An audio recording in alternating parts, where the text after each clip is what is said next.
Today in front of me Huawei Y5p, and I'll show you how to add or remove home screen widgets on this device. So first you should swipe with your two fingers at the same time to the center, and here you'll see the widgets icon. Just click here once, and as can you see here, we got all available widgets on our device screen. For example, we can go with the clock one, click here, and you can see that we got here the 3 different types of clock. We can select the screen where you want to add the widget, just hold for a while the widget and drag it, for example, to this section, to this screen, and you can see that we just successfully add here the widget to our device screen. And if you want to just move this widget here on the screen, hold for a while and drag it here, for example. Also, we just move the widget here between the screens.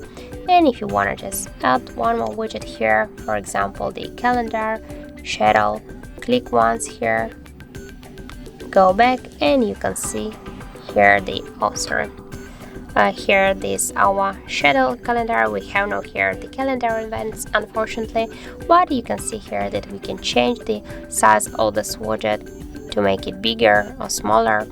And if you want to remove the widget, hold for a while and click here to remove icon and confirm again by click to remove icon. By the same way, we can delete this second widget. So that's it. Thank you guys for watching, and if you found this video helpful, don't forget to leave a like, comment and to subscribe our channel.